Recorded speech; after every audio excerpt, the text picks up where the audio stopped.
자, 오늘 시편 강의 다윗의 춤 네 번째 시간 시편 65편. 밭에는 물을, 싹에는 복을, 길에는 기름방울. 네, 오늘도 축복의 말씀입니다. 축복의 말씀입니다.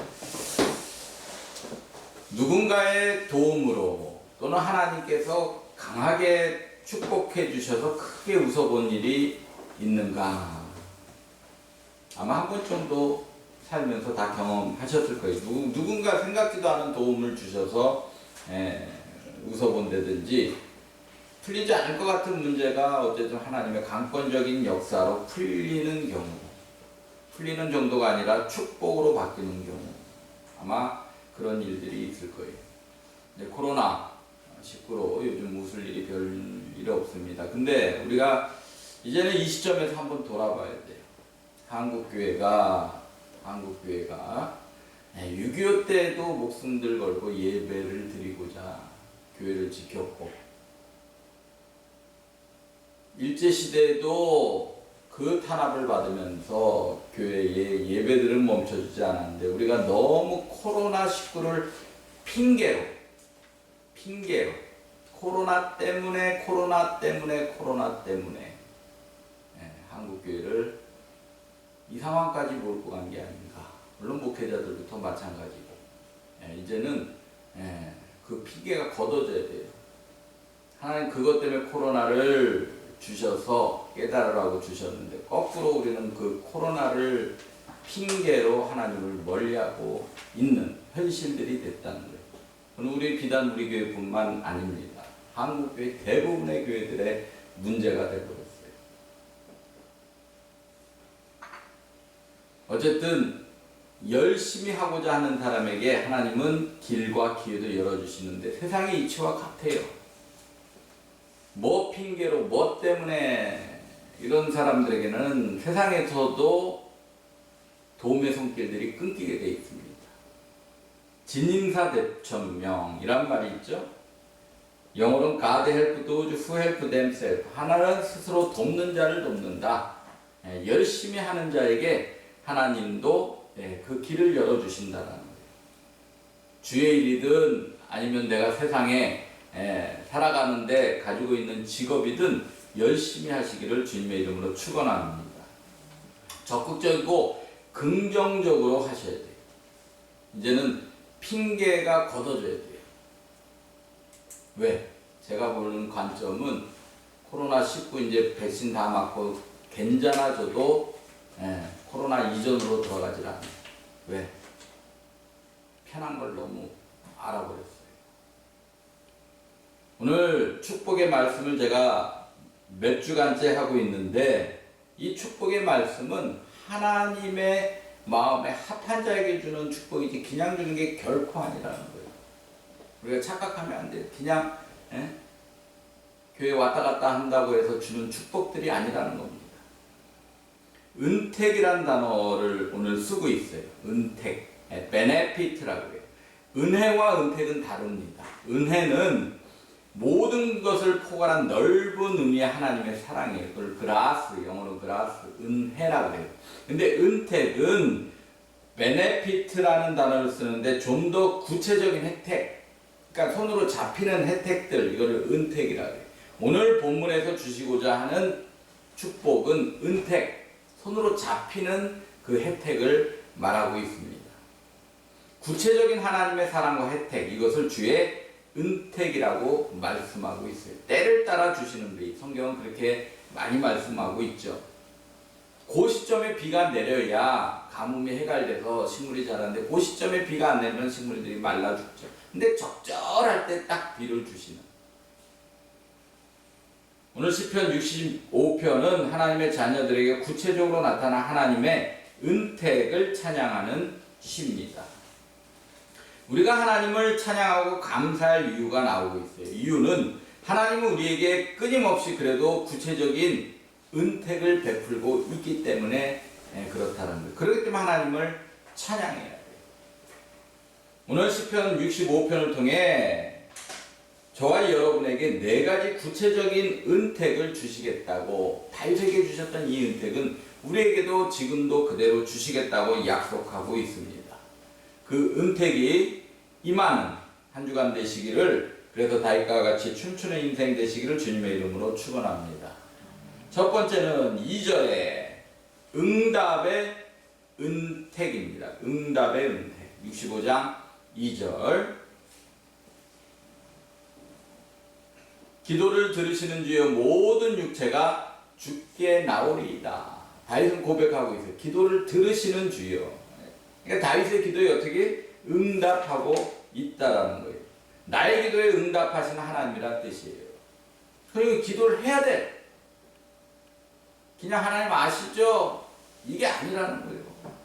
기도를 들으시는 주여. 그러니까 어떻게 해야 돼? 기도를 해야 돼. 기도를. 한 주간 동안 얼마나 기도들을 하시는지 모르겠어요. 오늘 두 가지를 축복의 말씀도 드리지만 이렇게 꼭 해야 된다는 걸 강조하는 말씀 좀 드리려고 해요. 기도를 들으시는 주여. 그럼 어떻게 기도를 해야 돼요. 기도를. 그래야 그 은택을 받을 수 있다라는 거예요. 하나님의 자녀들에게 주시는 최고의 은택은 부르짖는 기도에 대한 응답 반응이에요. 이게 혜택인데 이걸 왜 안 누리고들 사는지. 기도 응답은 가능성이 아니라 하나님의 약속이라는 걸 들어주시겠다라는 약속이에요. 가능성이 아니라 들어주실까라는 가능성이. 들어주실 수 있지가 아니에요. 들어주시겠다는 하나님의 약속입니다. 예레미야 33장 2절 3절에 이를 행하시는 여호와 그것을 만들며 성취하시는 여호와 그의 이름을 여호와라 하는 이가 이와 같이 이르시도다. 너는 내게 부르짖으라. 그러면 내가 내게 응답하겠고 내가 알지 못하는 크고 은밀한 일을 내게 보이리라. 부르짖으래요. 네, 그래야 일을 행하시는 거예요. 그것을 만들며 성취하시는 거예요. 그가 부르짖으래요. 그러면 응답하겠다라는 거예요. 하나님의 약속은 오늘도 신실하게 이행되고 있는데 누구에게? 부르짖어 기도하는 자에게 그 약속이 이행된다는 사실입니다. 우리 하나님 부르짖는 자들의 기도에 반드시 응답해요. 응답이 하나님의 은택입니다. 그래서 질병에서 구해주시고, 그래도 저희 교회는 한 건도 확진자가 안 나와 있죠. 격리, 밀접촉자 이렇게 해서 불평 겪는 것도 한 분도 안 계시죠. 어떻게 보면 여기까지 온 것도 하나님의 은택인 줄 믿습니다. 이 고마움을 잊으면 안 돼요. 고통에서, 환경에서, 전쟁에서, 그러면서 구체적 응답을 주셔요. 하나님은 여러분들의 기도를 듣고 응답하십니다. 이것이 하나님의 첫 번째 시편 65편에서 주시겠다고 한 하나님의 은택입니다.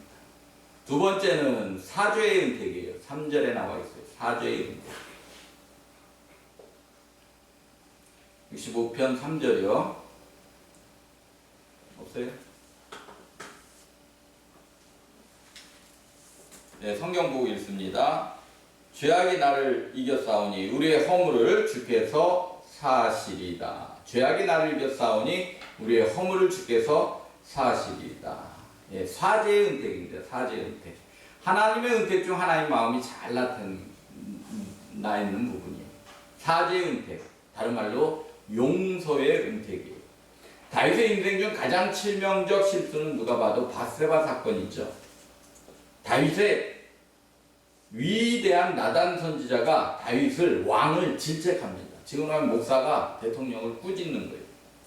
그런데 그 다윗은 나단 선지자의 질책 앞에서 철저히 회개합니다.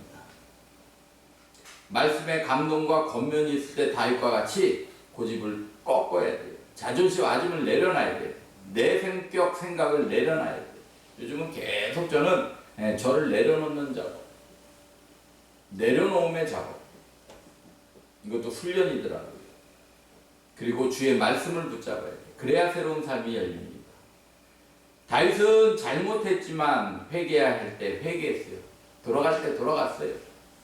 이것이 다윗과 사울의 차이점입니다. 베드로와 가룟 유다의 차이점이에요. 회개했냐 안 했냐. 시편 51편 9절부터 12절까지 나단에게 책망받을 때 주의 얼굴을 내 죄에서 돌이키시고 내 모든 죄악을 지워주소서. 죽을 잘못을 했어도 하나님 철저히 회개합니다. 내 죄악을 지워주소서. 하나님이여 내 속에 정한 마음 창조하시고 내 안에 정직한 영을 새롭게 하옵소서.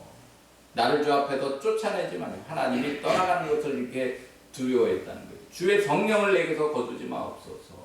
주의 구원의 즐거움을 내게 회복시켜 주시고 자원하는 심령을 주사 나를 붙드소서. 왕이 됐으니까 본인이 마음만 먹으면 그 나라에서 가지지 못할 게 뭐 있어요? 누리지 못할 게 뭐 있어요? 뺏지 못할 게 뭐 있어요? 그러나 그걸로는 본인이 절대 만족할 수가 없고 그걸로는 하나님의 평안함이 없다는 것을 다윗은 어려서부터 잘 알고 있었다는 사실입니다.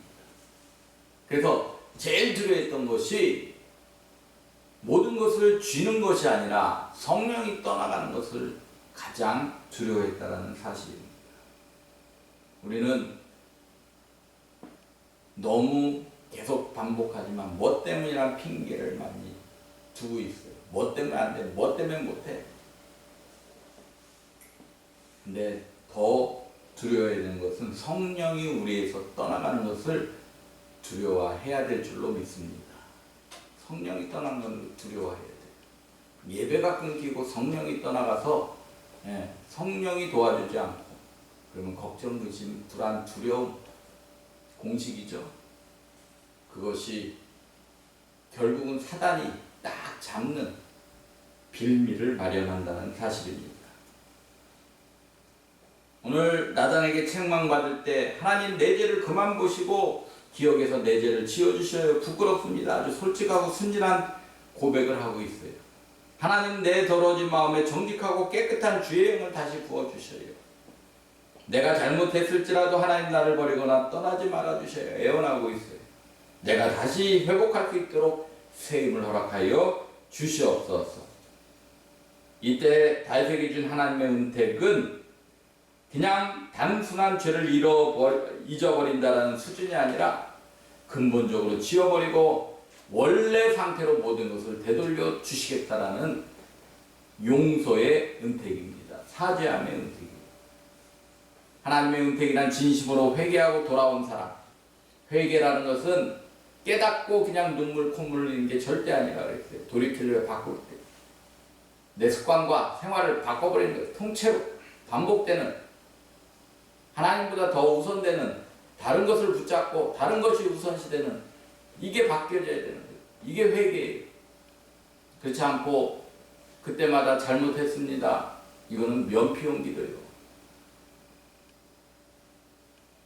하나님의 은택이란 진심으로 회개하고 돌아오는 사람.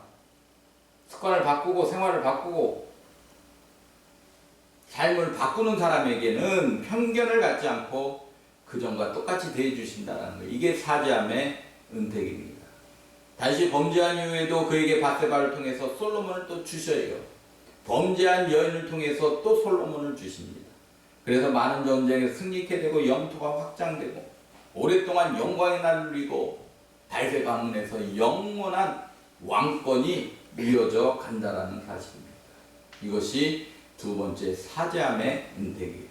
세 번째는 환희의 은택입니다. 13절 65장 13절 초장은 양떼로 옷 입었고 꼴짜기는 곡식으로 덮였으며 초장에는 뭐가 있어요? 풀이 있는 데는 양떼가 있고 꼴짜기 농가 바다는 곡식으로 덮였대. 초장은 있는데 양떼가 없으면 그 초장은 아무 의미가 없죠. 논밭에 곡식이 나지 않으면 그거는 죽은 땅이나 다를 바 없어요. 덮이니까 그들이 다 즐거워하고 또 노래하나이다. 이 초장과 골짜기는 여러분들의 영혼과 육체의 삶을 말합니다. 살고 있는 삶의 모든 영역에 필요한 모든 것이 채워지는 상태. 이게 세 번째 환희의 은택이에요. 꼭 있어야 할 것이 있어야 되는데 꼭 있어야 되는데 없는 사람에게는 오는 것은 근심과 슬픔이에요. 한나에게는 결혼 후 오랜 세월 자식이 없었죠. 다른 건 다 있을지 몰라도 제일 필요한 자식이 없었어요. 그래서 그녀에게 항상 있었던 건 근심과 슬픔입니다. 사무엘상 1장에 보면 한나의 집안 분위기가 잘 나와. 1장 6절에 여호와께서 그에게 임신하지 못하게 하심으로 그의 적수인 분인나가 그를 심히 격분케 하여 괴롭게 하였더라. 매일매일 화로 사는 거예요. 그리고 괴로움에 사는 거예요. 7절에 매년 한나가 여호와의 집에 올라갈 때 남편이 그같이 하매 분인나가 그를 격분시키므로 그가 울고 먹지 아니. 얼마나 괴로운지 먹지도 못하고 눈물로 세월을 보내야 됐어요. 한나가 마음이 괴로워서 여호와께 기도하고 통곡하며 기도가 통곡이 되었죠. 그 한나를 하나님께서는 불쌍히 여기셔서 엘리 제사장을 통해서 그가 이스라엘 최고의 선지자 사무엘을 낳게 되는 그런 환희의 은택으로 바뀌게 됩니다. 인생이 큰 어려운 고민, 묶인 문제가 있을 때는 담임 목사님에게 꼭 얘기를 해서 그 기도 해달라고 하고 또 때를 따라 축복 기도도 받아야 돼요. 코로나 핑계로 저도 안수를 많이 금년에는 못했죠. 거의 못했죠. 작년하고 연말에 송구 영신령 예배 때만 안수 기도를 했는데 어쨌든 하나님은 영적 제사장의 말씀과 축복 기도를 통해서 성도들에게 필요한 것을 공급해 주시기도 하고 흉악의 결박을 풀어 주시기도 하고 슬픔이 변해서 기쁨이 되게 하신다는 거예요. 대표적인 게 민수기 6장 23절에 잘 나와 있습니다. 아론과 그의 아들들에게 말하기를. 아론은 누구예요? 제사장이에요. 그의 아들도 제사장입니다. 너희 이스라엘 자손 위하여 이렇게 축복하여 이르되 제사장들이 축복하라는 거예요. 지금도 동일합니다. 여호와는 내게 복을 주시고 너를 지키시기 원하며 여호와는 그 얼굴을 내게로 비추사 은혜 베푸시기 원하며 여호와는 그 얼굴을 내게로 향하여 되사 평강 주시기를 원하노라 할지어다. 그들은 이같이 내 이름을 이스라엘 자손에게 축복할지니. 누가요? 제사장이 축복하면 누가 축복해줘요? 하나님, 내가 그들에게 복을 주리라. 이 한나에게는 엘리 제사장을 통해서 어쨌든 사무엘이 낳는 그런 환희의 은택을 하나님이 주셨다라는 사실입니다. 하나님은 아론과 그의 자녀들 이스라엘 제사장들의 축복 기도를 통해서 백성들에게 복을 주셨다라는 거예요. 이 원리가 지금도 동일하게 존재하고 있습니다. 인생에 큰 고민과 묶인 문제, 슬픔이 있을 때 사모함과 믿음으로 기도 제목 내놓고 축복 기도 받으시기 바랍니다. 간절함과 사모함으로 받는 기도는 반드시 기적의 역사, 치유 응답의 역사를 가져옵니다. 제가 한 달에 한 번씩 저 서울의 집사님 가정 얼마나 간절하게 그 한 달을 기다리며 신방을 기다리며 지금 5년째 6년째 가정의 문제는 다 해결됐어요. 그럼에도 불구하고 또 신방 받겠다고 한 달을 기다리는데 가서 예배드릴 때 얼마나 간절한지 몰라요. 그대로 다 축복으로 바뀝니다. 오늘 시편 65편에서 다윗은 자기 인생에 환희의 기쁨을 주신 하나님을 찬양하고 있다라는 사실이에요. 그래서 시편 65편 13절에 초장은 양떼로 옷 입었고 골짜기는 곡식으로 덮였으며 삶이 다 채워진 거예요. 그들이 다 즐거이 외치고 또 노래하나이다. 다 채워주시니까 걱정, 근심이 기쁨과 감사로 바뀔 수밖에 없죠. 오늘 이 시대를 살아가는 여러분들에게도 환희의 은택이 임하길 주님의 이름으로 축원합니다. 그 환희의 은택이 여러분의 삶의 영역 가운데 실질적으로 은택으로 나타나기를 주님의 이름으로 축원합니다. 마지막 네 번째, 기름방울의 은택이에요. 이거는 하는 일마다 잘 되게 하시는 은택이에요. 하는 일마다 잘. 어떤 사람은 나는 되는 일이 없어. 하는 일마다 하여튼 자녀 문제도 안 되지. 사업만 했다면 망하지. 몸도 안 좋지. 영 안 돼가지고 주식 투자했더니 완전히 폭락하지. 남들 다 따는 주식. 그것이 아니라 기름방울의 은택, 하는 일마다 잘되게 하시는 은택이에요. 65편 10절, 11절, 12절 한번 읽어봅니다. 주께서 밭고랑에 물을 넉넉히 대사, 밭고랑에 물이 넉넉히 있어야죠. 그 일함을 평평하게 하시며 담비 그걸로도 모자라서 담비로 비를 또 내려주세요. 그래서 싸게 그걸로 모자라서 싸게 아예 복을 주셔. 잘 자라도록. 그래서 주의 은택으로 한 해를 관시우시니, 이 한 해라는 것은 그 해만 말하는 것이 아니에요. 일정 기간이 아니라 매년, 매월, 매주, 매일 그래서 주의 길에는 기름방울이 떠지면 하나님의 일을 하는데 기름 부음이 있다라는 거예요. 부족함 없이 하나님의 일을 한다는 거예요. 들의 초장 어디에요? 삶의 현장입니다. 거기에는 초장에도 뭐가 떨어져요? 기름방울이 떨어져요. 근데 뭐가 먼저 주의 길에 기름방울을 떨어지며 하나님의 일을 하는데 기름방울이 떨어지는 자에게 들의 초장에도 삶의 현장에도 그 기름방울이 떨어진다는 거예요. 작은 사람들이 기쁨으로 띠를 띄었나이다. 밭에 물이 있고 땅이 잘 정리되고 토질이 부드럽고 햇빛이 따뜻하고 바람이 좋으면 그곳에서 하는 농사는 잘 될 수밖에 없어요. 하나님은 여러분들에게 성공하고 승리할 수밖에 없는 환경과 상황을 만들어 주신다라는 사실입니다. 다윗이 이스라엘 왕이 될 수 있었던 것은 블레셋과의 전투, 거기서 골리앗을 이긴 사건이 결정차였어요. 근데 그게 어느 날 된 게 아니라 잘 준비시키고 또 그 환경을 만들어 주셔서 결투하게 하셨고 이기게 하셨다는 사실입니다. 환경과 상황은 하나님이 만들어 주시는 은택입니다. 여러분의 삶이 반전, 역전될 수 있는 환경, 상황들이 생겨지길 축원합니다.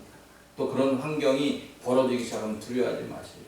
작은 비, 구름 위에 올 큰 구름을 기대하셔야 돼요. 아이고 이거 뭐 삶이 갑자기 왜 이렇게 뭐가 바뀌냐 막 두려워가지고 그 다음에 올 축복은 생각지도 못하고 거기서 주저앉아 버리면 큰 축복을 받을 수가 없다는 거예요.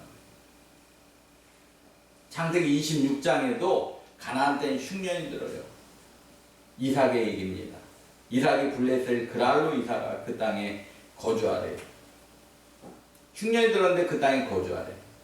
이삭이 그 땅에서 농사에 그의 100배나 얻었고 여호와께 복을 주심으로 흉년이 들었는데 떠나지 말래. 그거 붙들고 있으래. 그러니까 어쩔 때는 떠나지 말라면 떠나지 말아야 돼. 붙들고 있어야 돼. 전 성전 옮길 때마다 떠나라고 말씀하셔서 떠나는 거예요. 어렵더라도 그거 지키고 있으라면 지켰을 거예요. 왜? 그 다음에 주시겠다는 복이 분명히 예비되어 있기 때문에.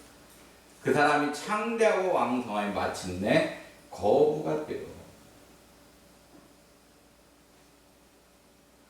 이삭에게 흉년이란 고통스러운 상황이 생기지 않았다면 어떻게 됐을까?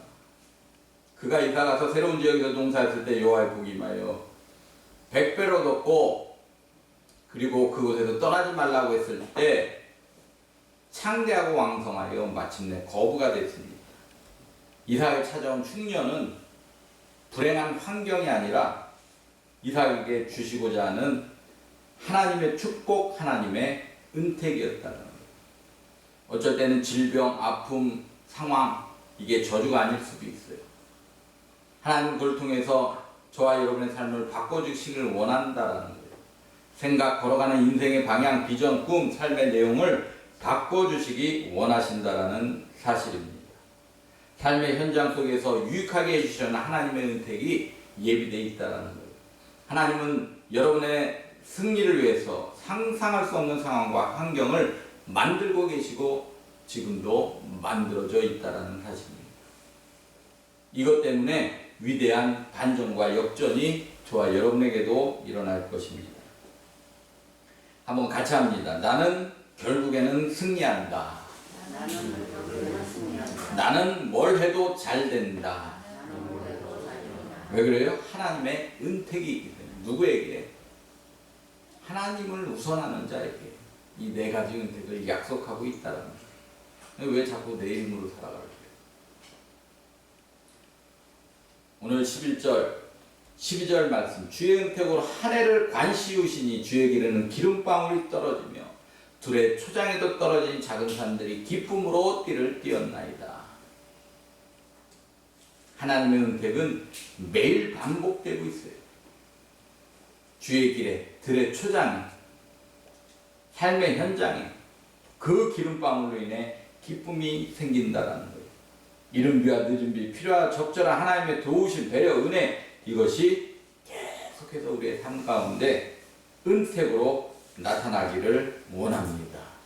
오늘 시편 65편에 나오는 응답의 은택, 그건 기도하는 자에게 주시는 은택이에요.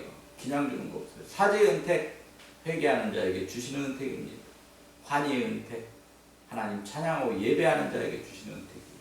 기름방울의 은택, 주의 길에 기름방울이 먼저 열리면 삶의 현장에 더불어 주시는 은택입니다.